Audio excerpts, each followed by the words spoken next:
I am Sheena Potts. I'm Eric Chasko. And we're from Pure Performance. And today we want to talk about choosing a training facility and program that's right for you.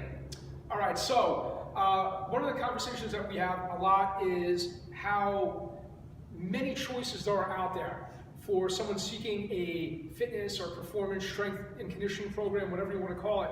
We've got our solid spaces like the gym here, Pure Performance 24. You've got your gyms that have been around forever, the Globo gyms, for lack of a better term. You've got your small box group fitness centers.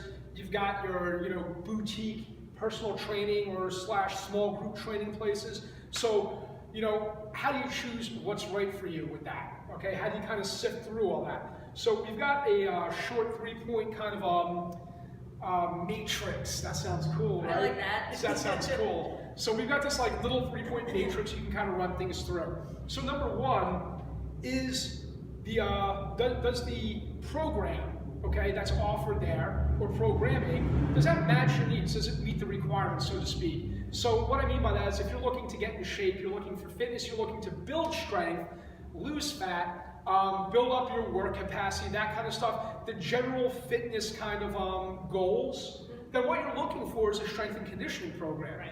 You're looking to get stronger, so that could be through whatever modalities, body weight, kettlebells, free weights. Kettlebells are really cool free weights. Okay, there's some places that offer, strongman type of training. It's all strength training, basically. It's all going to make you stronger, build muscle, get that kind of harder, more toned. I mean, whatever fancy words that you want to kind of throw on top of it, they all mean the same thing. Okay, conditioning is just simply building your aerobic capacity. Yeah, right? yeah. I mean, which, Sheena, if you want to run with that for a minute. for like 30 seconds. Yeah. Yeah, I mean, the bottom line is this, is that, that we come in contact with so many people with various goals, and we almost have to dispel like things that they've read or things that they've heard or they've seen on TV or that they learned back when they were in high school and played, football or whatever the heck it was. And just kind of get what I put up here back to basics. I mean, that's really what it's all about. So when it comes down to conditioning, it's not just a matter of getting on your treadmill for 30 minutes, 3 to 5 times out of a week. I'm sorry, but your body's going to get pretty used to that, and you probably won't see any change or improvement. So conditioning is about challenging your body, right? We want to build aerobic capacity. So there's various ways to do that, and you want to make sure that you get yourself in a training facility that fosters that, and also in front of the right training professional that's going to help guide you and coach you through that. Cool. And also a couple of points too from like 3 or 4 takes ago. Yeah. Also that we brought up as opposed to that building the aerobic capacity. A lot of really good modalities for building that aerobic capacity also build strength. Yeah. They just build some of the different facets of strength, like power or endurance. And also, just like, a lot of times we spend too much of our time thinking in black and white.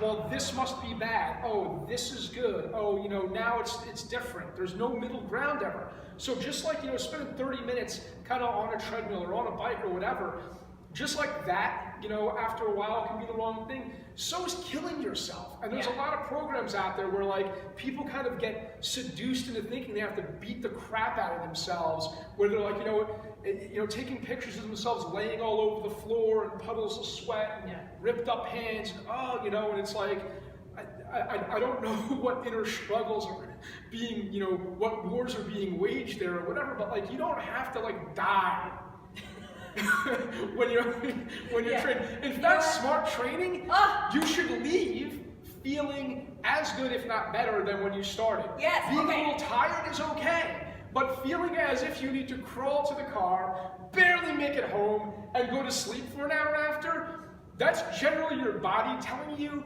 you have blown it. I want to expand on that, basically underline and put in bold what he just said, because we see this in here all the time.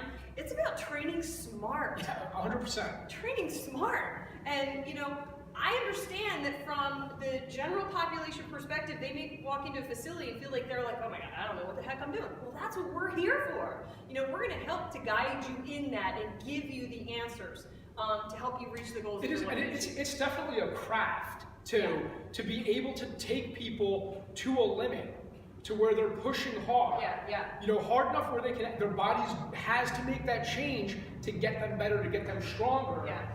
But to not push them beyond that brink where now their body's like, done. Yeah. You know, where they can actually recover, get better, and come back. Yeah. So that's a craft. So like training, it's part science and part art. And it really is. And you know, it's very that's one of the other it's points. very key. Yeah. It's very key to find someone who can do that. So we might as well just go right to the trainer. Yeah, and we'll have to speed this up so that we keep you guys engaged. So yeah, we want to go right to the So we trainer. don't have space on the camera.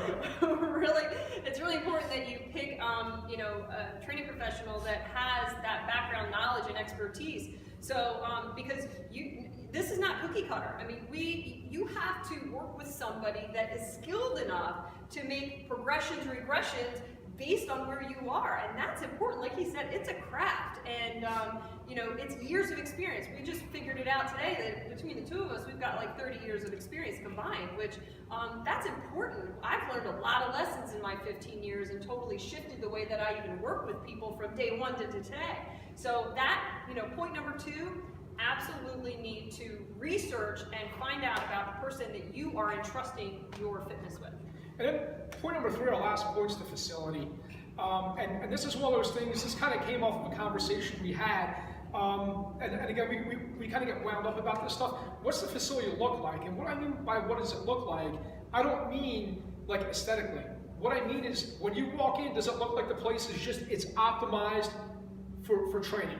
It's like its whole purpose when you walk in, you realize it's laid out. Everything about the facility is about maximizing your time in training, getting you better. Is that what it's about? Or is it about optimizing, you know, the commerce, becoming a center of commerce? Yeah. You walk in and there's stuff to buy beyond training. Nothing wrong with t-shirts. I love t-shirts. You know, seriously, there's nothing wrong with that. There's nothing wrong with selling you know, supplements. There's nothing wrong with doing things that help kind of put your brand out there, that help people make themselves feel like they're a part of the family, and that kind of help get them closer to their goals. However, but looking at the percentage is that right there in front for you, or is that kind of an add-on? Okay, is that place designed to kick butt and train in, or is it designed to kind of pull you in with amenities and comfort and like beauty? Yeah. So it's like, because one of them will definitely get you where you want to go, the other will get you caught up in the same cycle of just consumerism and kind of, you know, wandering through like the darkness when it comes to like fitness. That was a great point on, I think, take 2, right? We sometimes feel like we have such a gift to offer, don't we? I mean, like you said before, it's like bringing lightness into the darkness of the dark consumerism. ages, the dark ages of fitness. Right. So we're just going to get back to our points because you know, the 3 that we want to bring up is think about the programming. Is it right for you? The training professional, and then the facility. You want it to facilitate your training to get you to the goal that you have for yourself, whatever that may be. So like to wrap up, you are a person, not a product. Yeah. Don't fall for flashy. Don't fall for gimmicks and fads. Don't be bamboozled. Don't be bamboozled. Stick with solid basic stuff that's going to get you where you want to go.